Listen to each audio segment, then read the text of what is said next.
बोले यीशु प्रभु की। फिर एक बार हम सुबह के समय प्रभु यीशु को धन्यवाद देते हैं और फिर एक बार हम इस वचन को हम आगे लेके जाते हैं। जैसे कि हमने याकूब के बारे में हमने देखा था कि याकूब अपने परमेश्वर के साथ और अपने माता पिता के साथ, पहली बात परमेश्वर के साथ वो ईमानदार था और परमेश्वर का आज्ञाकारिता था, और दूसरी बात वो अपने माता पिता का भी आज्ञाकारिता था।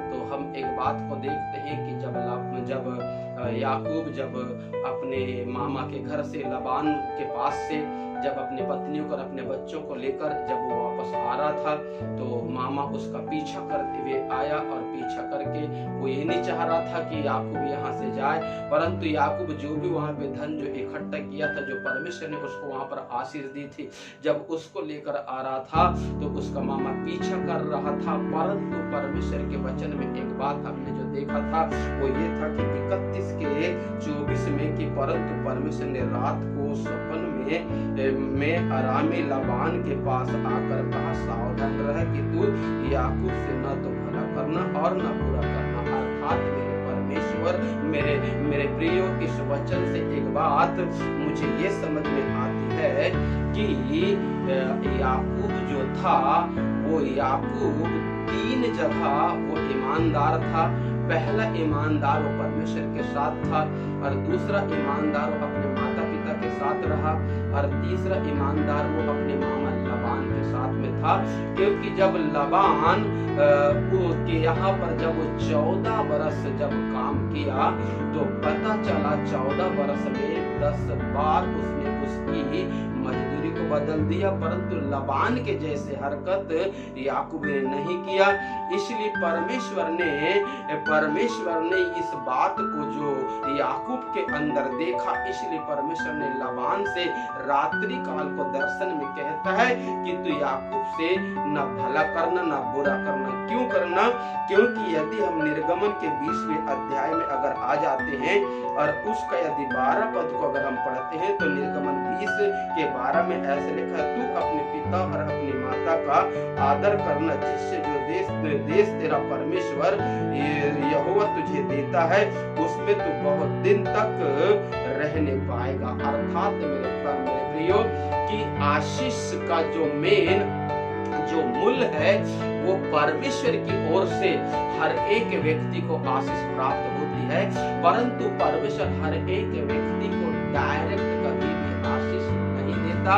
या यदि आप यूं कहो कि हर एक व्यक्ति को डायरेक्ट चंगाई भी नहीं देता, मतलब किसी व्यक्ति को चंगा करने के लिए एक व्यक्ति का चुनाव करता है, किसी दूसरे को आशीष देने के एक व्यक्ति का चुनाव करता है। एग्जाम्पल के तौर में कि जब उसको इसहाक को अगर आशीष देने की बात थी तो इसके पहले उसने अब्राहम को चुना और अब्राहम के थ्रू इसहाक को आशीष दिया और इसहाक के थ्रू याकूब को आशीष दिया और याकूब के थ्रू आज संसार का हर एक विश्वासी को परमेश्वर आशीष दे रहा है। परंतु आशीष का जो मेन करता है वो परमेश्वर है, परंतु परमेश्वर हमें आशीष उस वक्त देता है मेरे प्रियो जब मेरे और आपके अंदर वो परमेश्वर के प्रति आज्ञाकारिता, पहली बात। दूसरी बात, वो जिस जगह हमको रखता है उस जगह जब हम ईमानदारी से और सच्चाई से याकूब के समान रहते हैं, और तीसरी बात जब हम अपने माता और पिता का आदर करते हैं तो स्वर्ग का परमेश्वर हमारे पक्ष में खड़ा हो जाता है,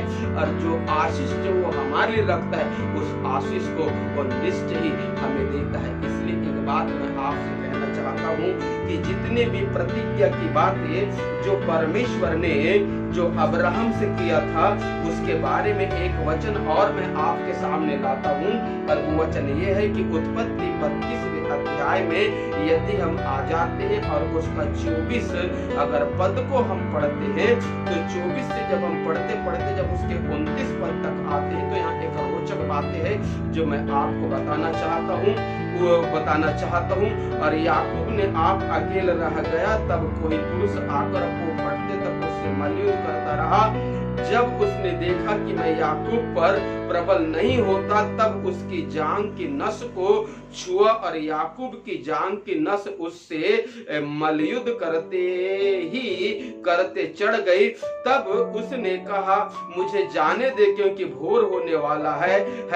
याकूब ने कहा जब तक तू मुझे आशीर्वाद ना दे तब तक मैं तुझे जाने ना दूंगा।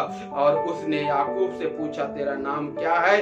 उसने कहा याकूब। उसने कहा तेरा नाम अब याकूब नहीं परंतु इज़राइल होगा, क्योंकि तू परमेश्वर से और मनुष्य से भी युद्ध करके प्रबल हुआ है। याकूब ने कहा मैं विनती करता हूँ मुझे अपना नाम बता। उसने कहा तू मेरा नाम क्यों पूछता है? तब उसने उसको आशीर्वाद दिया। अर्थात मेरे प्रियो, यहाँ इस वचन से एक बात हमें ये सीखने मिलती है कि जो परमेश्वर ने जो अब्राहम से जितनी भी प्रतिज्ञा और आशीष की जो बातें किया था, हाँ मेरे प्रियो, दर्शन में 12वें अध्याय उत्पत्ति के और उसके 1 और 2 और 3 पद में, मतलब परमेश्वर ने दर्शन में उससे बातें की पूरे आशीष के बारे में। परंतु जब हम याकूब के बारे में यहाँ पर आकर देखते मेरे प्रियो, तो स्वयं परमेश्वर उस आशीष को देने के लिए याकूब के पास आता है और याकूब के साथ वचन कहता है एक मल युद्ध हुआ। और जब मल युद्ध हुआ तो परमेश्वर ने उसके जांग की नस को छुआ और वो याकूब लगड़ने लगा। उसके बावजूद भी परमेश्वर को उस वक्त तक को पकड़ कर रखा जब तक परमेश्वर ने उसे आशीष नहीं दिया। अर्थात जब परमेश्वर कहता है कि तेरा नाम है क्या, तब उसने कहा मेरा नाम याकूब है। तब परमेश्वर एक बात कहता है आज से तेरा नाम इज़राइल होगा। और इज़राइल का मतलब होता है एक आशीष का वारिस या आशीष का हकदार या एक आशीष को प्राप्त किया हुआ व्यक्ति। अर्थात मेरे प्रियो, और उसके बाद में वचन कहता है कि परमेश्वर ने उसे आशीर्वाद दिया। अर्थात आशीर्वाद दिया क्योंकि जब वो अपने घर से जब अपने मामा लबान के यहाँ गया था उस समय याकूब अकेला था। याकूब के पास कुछ नहीं था, बिल्कुल अकेला था और वो अपने मामा के घर में गया। और परंतु उसने अपने पिता और माता से ये नहीं पूछा कि मैं वहां जाकर खाऊंगा क्या या रहूंगा, परंतु जैसे माता और पिता ने उसे निर्देश दिया या माता या पिता ने उसे सलाह दिया तो उस सलाह को उसने माना और अपने माता पिता की बात को मान के सीधे लबान के यहाँ चला गया।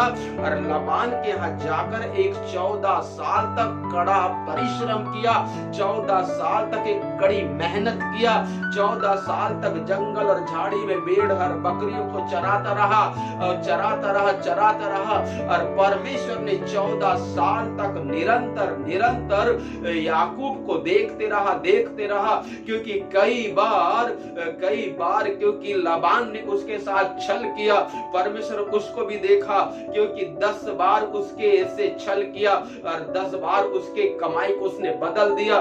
फिर भी याकूब ने वहां ऐसा कोई हरकत या ऐसा कोई गलत काम नहीं किया जो परमेश्वर को अच्छा ना लगे। परंतु मेरे प्रियो, ये 14 बरस तक उसने कड़ा परिश्रम किया और 14 बरस तक उसके मामा लबान ने उसे कई बार धोखा दिया। फिर भी वो अपने मामा के साथ पारदर्शी रहा, अपने मामा के साथ ईमानदार रहा और जो काम उसे 14 बरस तक करना था उस काम को ईमानदारी से करते रहा। पहली बात। और दूसरी बात, अपने माता पिता का इतना आज्ञाकारिता था और तीसरी बात, अपने परमेश्वर का इतना आज्ञाकारिता था, इसलिए स्वर्ग का परमेश्वर ने रात्रि काल को स्वयं उसके पास आके उससे मलयुद्ध करने के बाद में परमेश्वर ने उसको आशीष से परिपूर्ण कर दिया। और आज हम देखते हैं कि उसी याकूब का एक 12 गोत्र के बारे में परमेश्वर इधर बातें करता है। तो मेरे प्रियो, एक बात मैं आपसे बताता हूँ, मुझे और आपको भी परमेश्वर ने इस आशीष के लिए चुना है। परंतु मैं और आप जब परमेश्वर के नजर में जैसे याकूब के समान खरे उतरते हैं तो मेरे प्रियो, परमेश्वर भी हमें उन हर एक आशीषों से ब्लेसिंग करता है। हाँ मेरे प्रियो, हर एक आशीष से हमें ब्लेसिंग करता है। प्रभु आप लोगों को आशीष दे। आप इस चैनल को सब्सक्राइब प्रेस करिएगा और इसके बेल आइकन को दबाकर इसे लाइक करके इसे शेयर करिएगा। प्रभु आप लोगों को आशीष दे, यीशु के नाम से आमीन आमीन आमीन।